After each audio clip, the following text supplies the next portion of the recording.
on, Wolfpack Nation? We are back in here, baby, for part 2 here of our Pack Collective conversation here with Tom Livolsi, Scott Wood, and Tim Mckay here. So if you haven't checked out part 1 yet, make sure you go check that out first. That is a must do. And also to make sure, again, just as a reminder as well, hit that subscribe button, give this video a like, and follow us at Tuffy Talk now on Twitter and Instagram. But jumping right back in here. So, Tom, I wanted to kind of ask you, first of all, kind of a fun question here, before we really roll into it here. But so were you the one that gave Drake the idea about saying, I'm going to do an announcement and scaring the crap out of most of the fans? Be like, what is the announcement that he's going to do? Like, he's not leaving, right? And then he does the whole, I'm committing to the Gopher app. And we're like, oh, thank God. Yeah. So was it your idea? Yeah, man. So, it worked. It worked. Yeah. Drake was the first athlete that he signed, and I knew, from meeting him, he's just a hustler. He's a hardworking guy, and everyone else, Peyton, Isaiah, Devin, they had all kind of already posted that they were coming back, and I guess everyone just kind of assumed that Drake was, and I was like, man, like these recruiting videos that you see of kids sitting at a table with a hat. I was like, man, what if? And Drake was like, yeah, man, we'll do that. If? So I said, how about the night before, put out a tweet that says, big announcement about my future tomorrow. And I'm not kidding. Within 30 seconds of him tweeting that, he texted me like, whoa, man, like I'm getting blown. What have you done?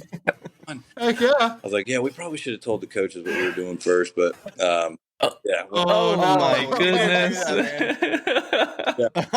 We made the video that we launched that. A lot of people were like, oh man, that's good stuff. And some people were like pissed, but we had to. I mean, I thought it was good. It was good marketing. Well, and I mean, like, and especially with Thayer coming back, we were like, there's just almost no way that he's leaving already, right? There's no way. So it was just like, it seemed like one of those tweets of like preparing for like, yeah, I'm about to go somewhere or something like that. So just wanted to make sure, because that was a crazy moment for sure. I had to ask you about, but yeah, y'all. All the other players in the team are like, what is about to happen? Yeah, y'all should, like the original. There, what's your brother doing? Jeez. The original video, like the script that we originally wrote would have. Yeah, I mean, it was like. It was way more dramatic, and I mean, it was just like, oh god, yeah, it could have been a lot more hard to tell. Oh my god, that's great. So now that we got that out of the way, because I had to address that real quick. So one of the things that we have mentioned, and one of the biggest questions I have is, so really kind of in terms of talking more about the Pack Collective is so this isn't obviously supposed to be kind of competing against the Wolfpack Club per se, correct? Because I mean, obviously, then day. Pack Collective's looking for money. Wolfpack Club's looking for money from state fans. So, like, how do you kind of balance that? I mean, have you had conversations with the Wolfpack Club in terms of like how you guys can work together, almost of a sort? Yeah, that's a great question, Leighton. So with that, we've obviously had conversations with Ben Broussard and kind of trying to figure this all out, and he understands that we have to have it. We got to do it. We want everybody to know this isn't a this or that type of deal. You don't have to say, I got to do this, and we've had a conversation with Ben, and Ben told us that, since the rumblings have happened, he's had one person say, oh, I feel like I have to do either the collective or the Wolfpack Club, which, some people may say the collective is more my style. I got an impact on a student athlete, and I can do that. We understand that might happen. But one of the things we're doing as a group is trying to find other, revenue streams that can help that, the Wolfpack Club doesn't necessarily have a lot of. And, one of the things that me and Tom especially have always kind of agreed on is the former student athletes. There's a lot of former student athletes that have come through, the university. So trying to take advantage of it. And it may take a little bit of time, but one of the things as well is, if, we sign Tim Mckay and Tim Mckay,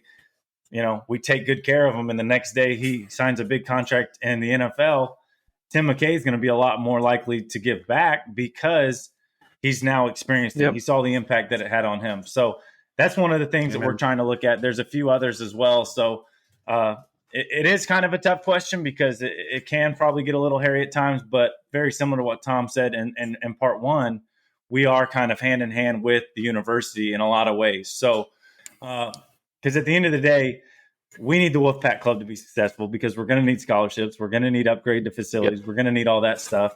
We need, athletics to be able to thrive, and the university understands as well as us, because this is a very new thing, but it's also a big time thing that it has a big impact on the recruiting. Well, you're talking about. Go ahead. Well, I was going to say the better that the collective does, it's only going to benefit the Wolfpack Club. The more successful we are, the more successful they're going to be. And this whole thing is, NC State historically. I said this earlier today. There is no such thing as a bandwagon State fan. There's about to be, and I cannot wait to see it. There's about to be a bunch of bandwagon fans, and you know what? I'm going to welcome them with open arms. But there's a great quote. I like that. Bandwagon, and our reputation is that we fill the stands, we show up, we support each other inside, off the field, on the field, everything.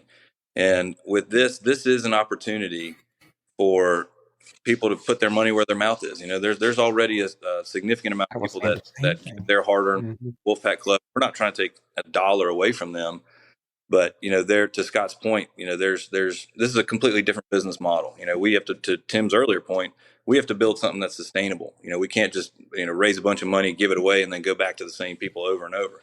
And that's why, in my opinion, it is so incredibly important to take care of the existing locker rooms right now across all sports, because some of these guys are going to be in the NFL. And I think, and Tim, you can answer this better than me, but I do think that every athlete that I've met is so incredibly grateful and so thankful. And they see us working really hard, not with nothing expected in return, but to give them the opportunity to focus on, the task at hand. They see a bunch of people coming together, working really hard to try to help them and help benefit them when they move on to whatever it is, the NFL or NBA, whatever, or just regular professional life. I think they're going to want to be a part of this too, for the networking component, but also like we're dealing with just a very special group of athletes here. Yeah. Well, when you say that, and even going back to the first video we were interviewing you guys on, one thing I'm just getting the sense of how important this is, and honestly, I feel this just as an NC State fan being on campus, is you're talking about just a culture. Like, you want to have such a great culture with, across, and the Pack of Wolves collective, the Wolfpack Club, the individual sport program, the teams and the programs there. And then, you compare that to others, like obviously the other stories we've heard. We mentioned the Jordan Addison thing, or the Nigel Pack, the player from Kansas State who went to Miami just to get paid, and the whole Isaiah Wong thing. Can you talk about how, a little bit more about how critical that culture is to have healthy here? Because I think when you come to State, most people who are around State, they already get the vibe. You hear recruits even visit. They're like, have such a family atmosphere. The culture's different. Can you talk a little about how that just draws you and how much more value there is there versus just, okay, I got paid and I'm good to go? I can give let Tim chime in. I can tell you this.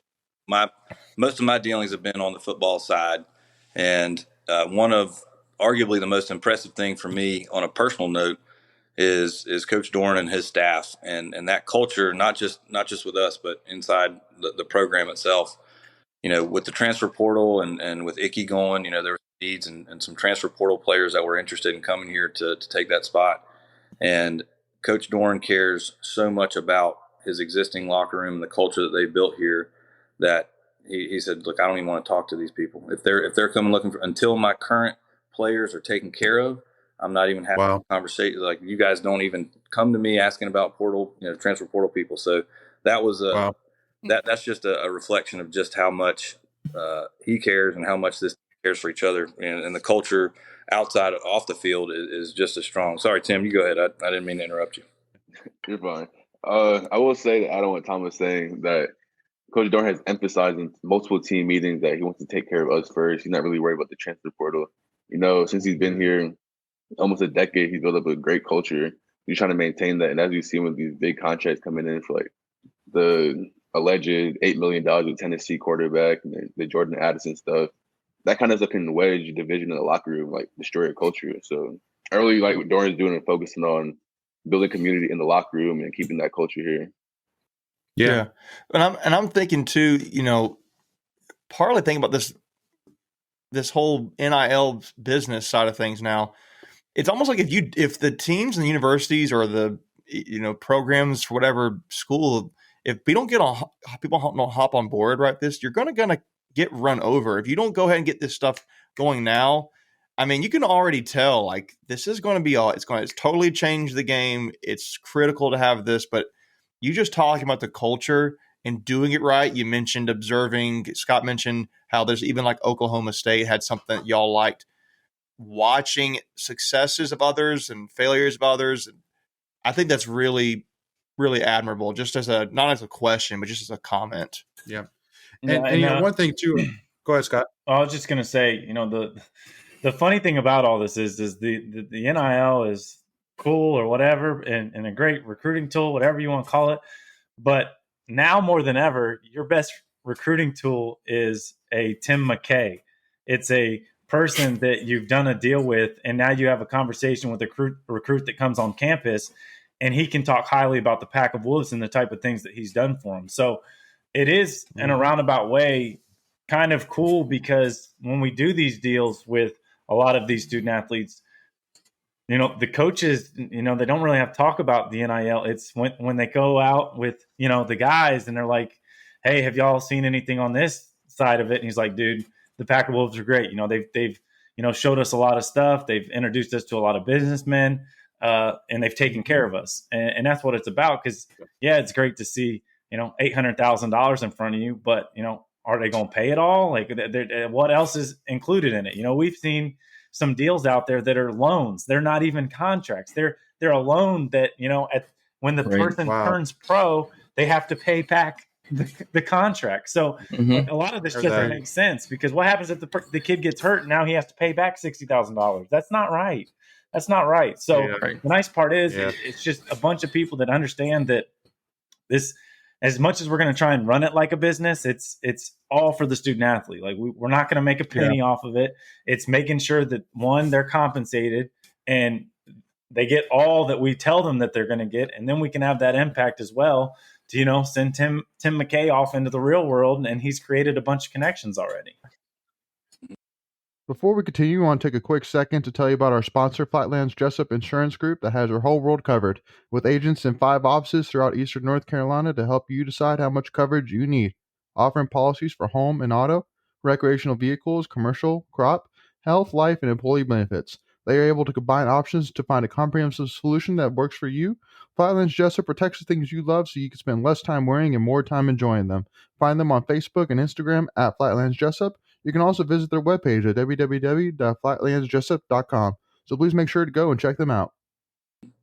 And I think that, it's brand new, the NIL, and the headline, the $1 million deals make headlines. But I think it's gonna come back down and flatten out at some point. Yep. And the collectives and groups that are set up to be sustainable, which sounds like you guys are setting this up like that, those will be the ones that really have the biggest impact. And to that point, we've been talking inside and outside of this collective. We've been talking with a bunch of different platforms and apps and people that are trying to profit off of NIL, right? And a lot of those $1 million deals and even higher, they are pie in the sky. They're not real. It's marketing from some of these collectives saying, hey, we just paid this guy this much money. The reality is they don't have that money yet. They are writing checks that they don't have money for. And there are so many hooks into those deals that to Scott's point, some of these things, they want a piece of you after your collegiate career. Yep. Some of it's, performance-based. It's the marketing and the fluff that's out there right now with a lot of these deals is what's causing a lot of turmoil with some of the athletes. Like, well, hey, why is this guy getting this deal? 99.9 deals aren't even real. So we'll see what happens here soon. But it should flatten out. Well, I'm also curious too, because we've been talking and seemingly in terms. It seems people think NIL, people think football, people think basketball. They'll maybe whatever. But basically, those are the two sports people think of right now. But we're talking like you guys are wanting to be able to support all sports. And I think fans, the common fan, Joe down the street doesn't get that. And can you talk about that? How you want to be able to support teams like tennis, women's tennis are killing it right now. Nobody really is paying attention hardly, or swimming. I mean, people kind of get wrestling. Can you guys talk about that? Well, I'll tell you, the crazy part is the football and basketball team get a lot of attention, but I've had multiple conversations with the women's cross country coach, and there's some women track and field and cross country runners that have incredible followings. That's very marketable. That's a brand. There's some track and field athletes that have 80,000 and 60,000 followers. That is a brand that they have created. So, the football and basketball are going to get the attention, but again, there's a lot of other athletes out there that are very marketable, that can do a bunch of NIL stuff and be productive. And over time, we're going to find that out. A lot of it may be hidden because it's, call it non-revenue or Olympic sport that gets overlooked. But we want to find those people and we want to help them. Obviously, not just from that, compensation side of it, but, connect them with the right people so they can continue to build their brand. Mm-hmm. Yeah. I feel like a lot of it goes back to one of the things I feel like that, young adults heading, out of college, after having their first job and all that, one of the things they always laugh about is, man, why didn't somebody teach me how to do taxes, when I was in high school? Why didn't somebody, teach me about, some of the basic stuff that you don't learn about until you actually are an adult? And so I think one of the beautiful things is, you always hear the stat, and I don't know the number per se, but a lot of professional football players, a lot of them after a couple of years after leaving the NFL go broke or lose a lot of their money, because they're used to a certain lifestyle. But, with the sport of football, it can all end just like that. And then you have to, learn how to set yourself up properly financially, personally, and all that jazz. And so, I mean, one of the things I love here is it seems like, again, not only are you supporting in terms of, from the financial side, sure, but also too, again, it's really creating that network. Just like you said, I mean, in terms of Tim, you can talk with Tom and, Tim, you can network with a bunch of different, people that can teach you lessons that, again, before NIL weren't allowed because it's not quantifiable and it's not something that can be used for all athletes. So that's one of the things I really want to push to everybody listening right now is, again, it's not just taking money and putting it in Tim Mckay's pocket. It's getting him ready to set himself up for the rest of his life, because at the end of the day, if Tim, I'm sure I'd love to hear you say this or talk more about this once I get done here, but once you're, 30 or 40 years old, you could look back and say, NC State, it was a great time, a lot of amazing memories, hopefully an ACC championship as well. But also too, it prepared me, easily for the next, stage of my life, which is, is unmeasurable. Oh yeah, it definitely goes back to education. I encourage athletes to be engaged in other communities, all the time around their sports, around their teammates, and always talk about their sport. But with NIL and these opportunities to connect with these donors, alumni, and fans, we can really learn about their businesses, learn about how to pay taxes, financial management, and really leave an impact on us. And then come back 10, 20, 30 years later and we do the same thing to the next student athlete and help them build their brand and set themselves up for success after college. Yeah. And that's so I got and the one the unique part about this too that will probably get a little bit overlooked, and I always, whenever I'm hopping on something media, I try to get the point across is, we have it all set up. Like Ralston Turner, financial advisor, was a former student athlete. We have multiple, financial advisors within NC State University that can have the conversation with these kids. Because quite frankly, probably one of the most important things is if we present a contract to one of these kids, have a financial advisor there when they sign it. That's probably one of the first conversations they need to have. The next step is, CPAs, that they're going to be 1099. We've got something set up within the collective that the taxes are already withheld, so they don't necessarily have to worry about it. But we need to also have the conversation on why. Why is this happening? When they get in the real world, it's not a surprise when Uncle Sam comes knocking on their door and say, "Hey, you got to pay taxes." So He will come knocking. he definitely will come knocking. So, it's these type of conversations that are going to get overlooked, because you're going to get these guys that are just going to say, "Hey, here's $200,000," and then that student athlete has to worry about it. And now all of a sudden they're in trouble, and a bunch of other stuff is in jeopardy because they just got used and just got handed money and nothing else was talked about. Tim Mckay's one of the rare ones that understand it. He's going to be, we've already had the conversation. When I'm ready to step down, Tim's going to just step right in because he gets it. He's one of the rare ones. There you go. Now, one of the that really, really sticks out for me too is we've tried to do these workshops and things where, we bring everybody together and introduce them to some business owners and whatnot. One of the things that I've taken away from this is surrounding these athletes with people that have their best intentions at hand, right? Knowing that there are people out there that are in this for the right reasons, because these guys are getting approached all the time now, especially on the football side of things. We're a very, very hot team, and we have a lot of players on the team that a lot of people want to get in front of. And I think them being able to be surrounded by people that are consistent and have their best interests at hand is really helping them to decipher those outside people that are coming towards them, to kind of filter through that stuff.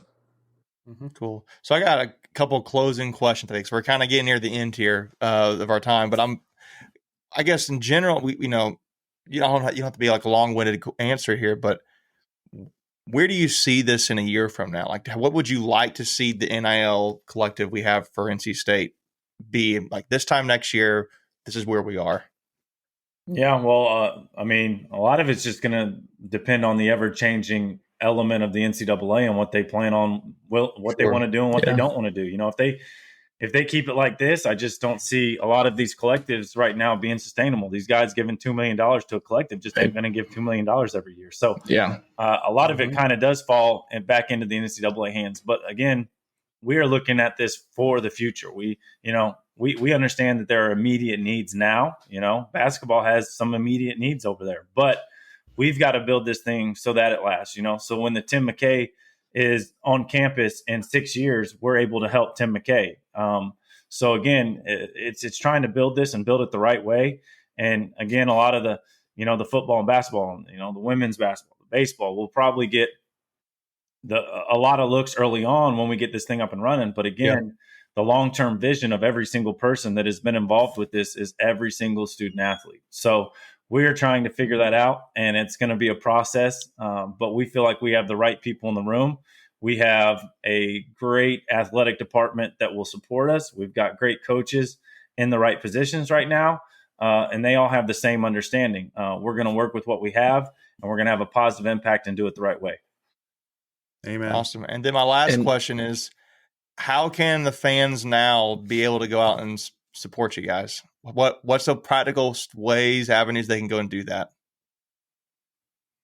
Yeah, so they can when this website comes up, packofwolvesnil.org, there's going to be a lot more information. There's going to be a Q&A section. There's going to be an email that you can get in contact with me and some info. So that's going to be probably give you a lot more information than what we're even throwing at you now. So there's going to be a monthly subscription package where there's going to be certain levels. The first level may get inside content for interviews, a sticker. Second level, maybe t-shirt or a polo. You keep going up, you get a signed football by the whole football team, basketball team, women's basketball team, baseball, whatever it may be. So ultimately, and the one thing that we probably have not even really talked about is these athletes, when they get compensated for it, they have to do something in return. This is work. It's not just we're going to hand money and then turn them loose. This is work. Yeah. So, them doing merchandise, them signing an autograph, them hopping on a podcast like this today, kind of covers those areas. So that's going to be a big part of it. Obviously we've raised some initial capital with some boosters, but I'm really excited to watch, NC State fans really show who they are through these monthly subscriptions and getting them involved too. So we really look forward to it. There's a lot of events that we're trying to kind of plan. Obviously, we're we got to get this thing launched in the meantime. But there's a lot of good ideas that we really have behind a lot of this that we can get, just your everyday fans involved with these student athletes and do events to create a connection that we haven't been able to do because NIL hasn't been here.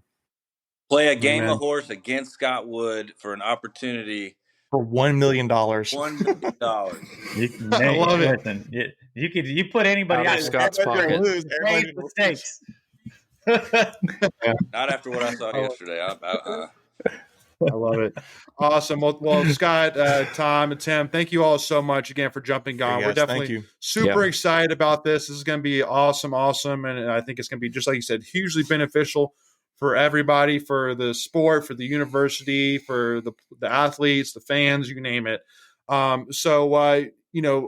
Just to kind of wrap things up again, you said the packofwolvesnil.org in terms of website, obviously Twitter page at packofwolvesnil. Any other places fans can follow or get information, anything like that? Yeah, I mean, we've got an Instagram as well. Those are the main ones. I think we're going to start branching out. I think our first priority was getting the website up and running, which Monday the 9th, I'm hearing that should be the date. The main thing is, just guys like Tim. It's about the student athlete. And there's a lot of ways that we can do this, and, hop on that website, take a look at it. Again, any questions, you could reach out to Tom will take a question. Tim will take a question. Why it's important to Tim. So that's the nice thing about this is we all have a passion for it. We all love it. We're all NC State people, the greatest fans in the nation, and we're going to do this thing right, and we're going to do it well.